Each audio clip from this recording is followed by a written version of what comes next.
Olá, sejam bem-vindos ao nosso módulo de Química Geral 2, Unidade 2, Ligações Químicas e Geometria Molecular. O nosso vídeo aula de hoje é continuação do vídeo anterior. Iremos abordar a teoria da repulsão dos pares de elétrons de valência, assim como os principais arranjos geométricos. No nosso primeiro exemplo, nós temos uma geometria composta por três átomos, uma geometria do tipo linear. Na primeira imagem, nós temos um átomo central e a ele conectado dois átomos periféricos. O ângulo formado entre esses dois átomos periféricos é um ângulo de 180 graus. Essa é uma geometria chamada linear. No primeiro exemplo prático, nós temos o hidreto de berílio. Perceba que, neste caso, o berílio ele é uma exceção à teoria de octeto, se estabiliza com apenas 4 elétrons de valência, enquanto o hidrogênio se estabiliza com 2 elétrons de valência. Então, perceba também que o átomo central ele não tem elétrons livres. Essa é uma característica fundamental para a geometria linear. O segundo exemplo, nós temos o dióxido de carbono. Perceba que o carbono ele se estabiliza com 8 elétrons de valência, assim como o oxigênio também se estabiliza com 8 elétrons de valência.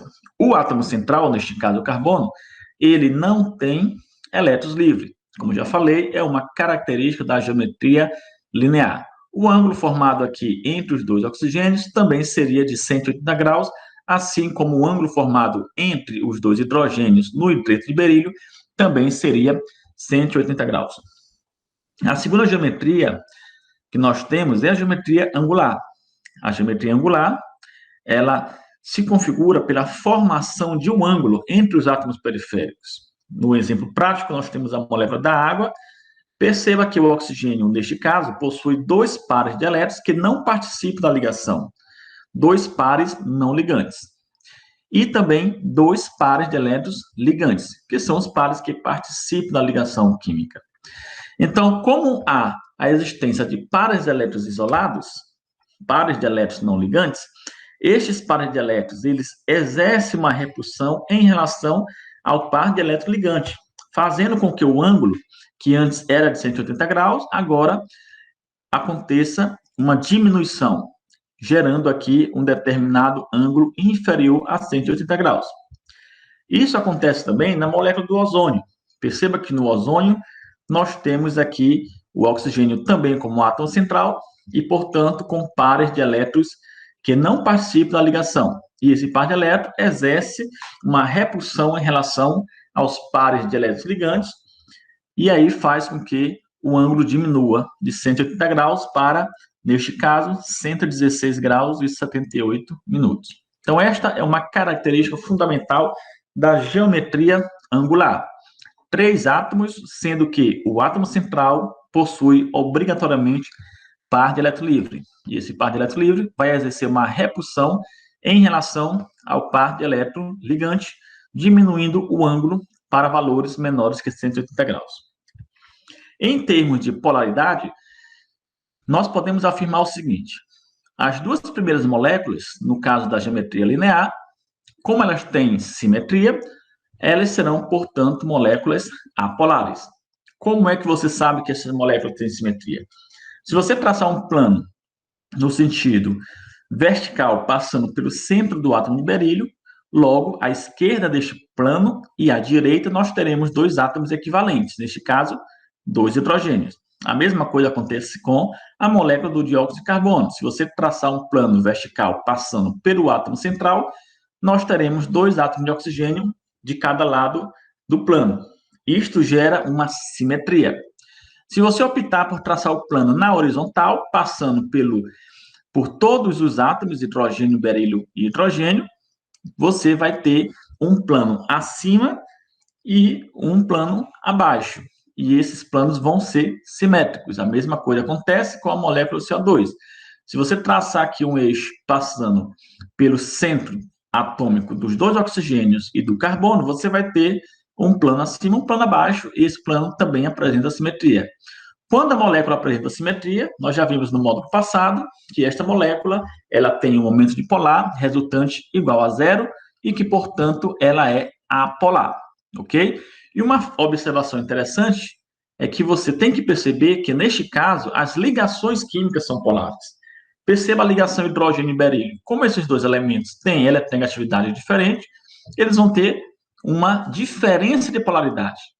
Então, neste caso, a ligação química é polar. Mas, analisando a molécula como um todo, a resultante vetorial é zero.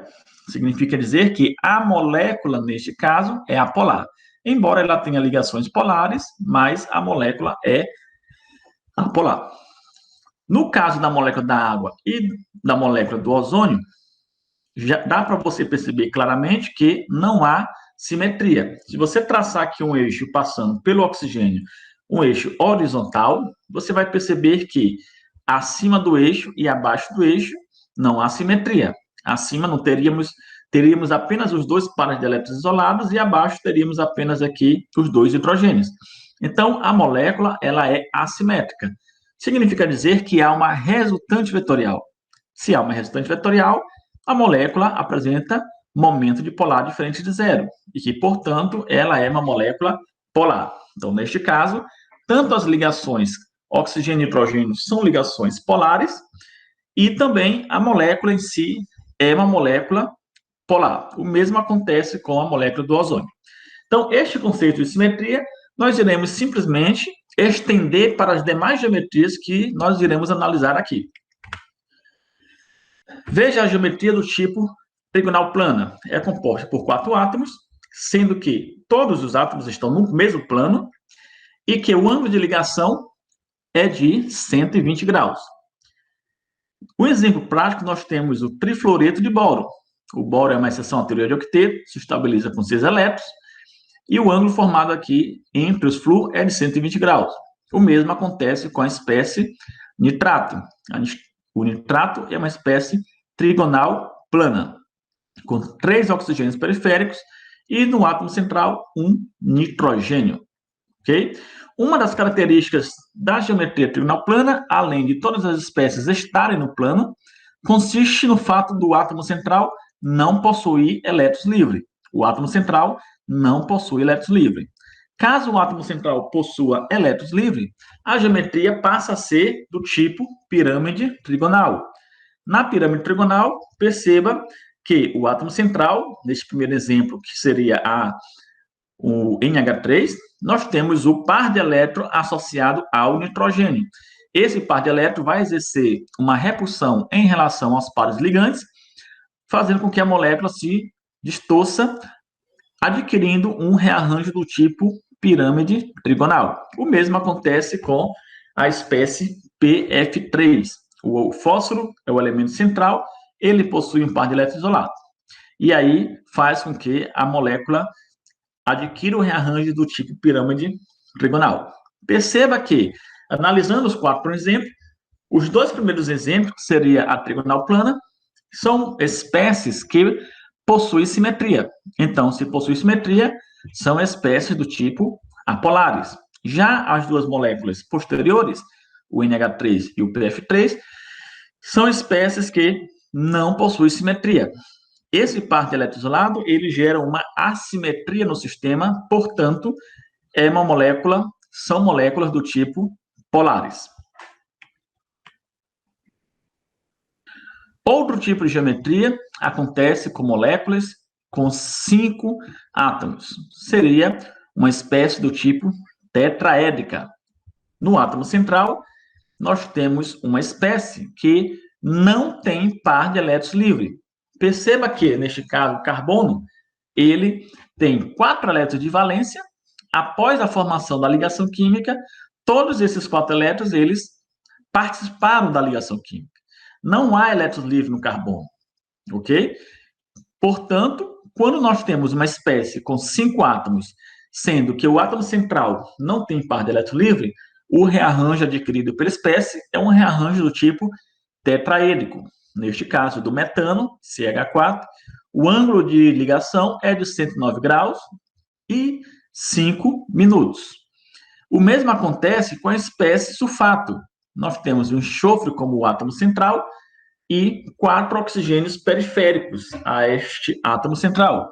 O arranjo dessa espécie é também um arranjo do tipo tetraédrico.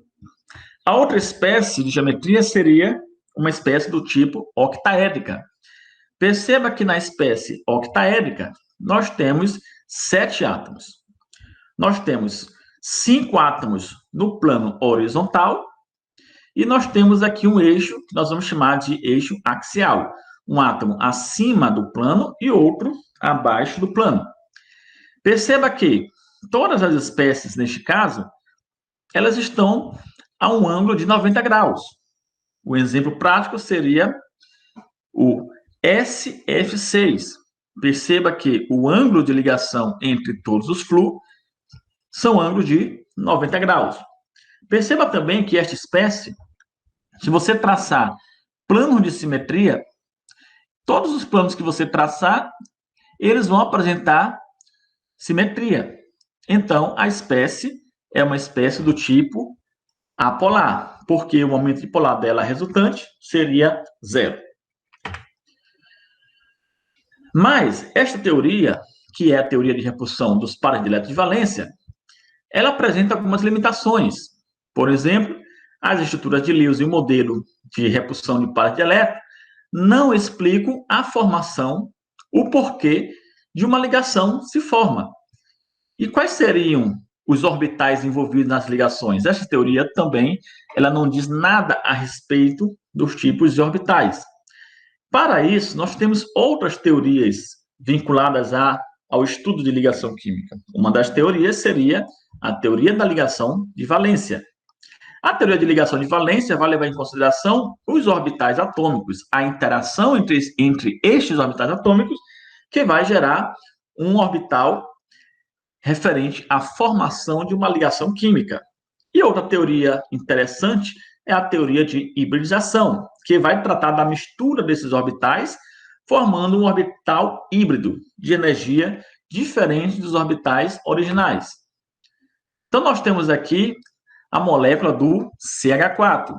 A estrutura do carbono, que nós já conhecemos, possui esta configuração de valência.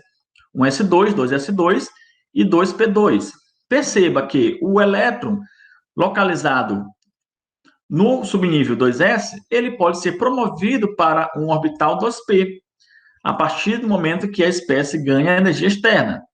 Posteriormente, outros elétrons, no caso dos hidrogênios, ocupam esses orbitais s e esses 3 orbitais p, gerando um novo orbital, um orbital molecular. E esse orbital molecular tem a hibridização do tipo sp3. O que seria a hibridização? Nada mais do que a combinação de orbitais atômicos. E aqui nós temos a imagem à direita formando esta combinação entre o orbital 2s e os orbitais p, gerando os orbitais do tipo sp3.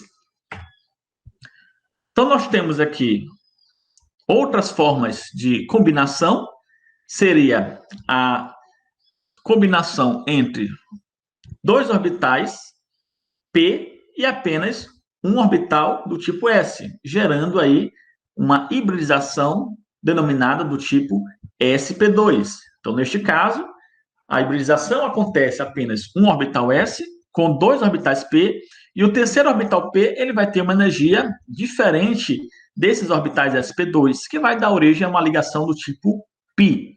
Ou seja, a hibridização sp2 vai gerar um carbono com uma dupla ligação e uma geometria do tipo trigonal plana. A terceira possibilidade seria a hibridização entre apenas um orbital do tipo s e um orbital do tipo p, gerando um orbital híbrido do tipo sp. Portanto, como são 3 orbitais p, 2 orbitais não participam dessa hibridização. Então, significa dizer que vai gerar 2 ligações π. Então, as ligações π, no caso do carbono, nada mais são do que orbitais que não participam da hibridização. Ok? Então, resumindo, a hibridização do carbono pode ser do tipo sp3, na qual um orbital s ele se hibridiza com 3 orbitais p, ou então pode ser uma hibridização do tipo sp2, a mistura de um orbital s com 2 orbitais p, ou pode ser uma hibridização do tipo sp, a mistura de um orbital s com apenas um orbital p. Ok? E para finalizar, nós temos a teoria da ligação metálica, que trata sobre a interação entre a espécie metálica. A teoria diz que os elétrons eles estão disponíveis numa espécie de orbital que permeia todos os núcleos envolvidos, ou seja, é a teoria do mar de elétrons. Os elétrons estão livres para circular por toda a estrutura metálica.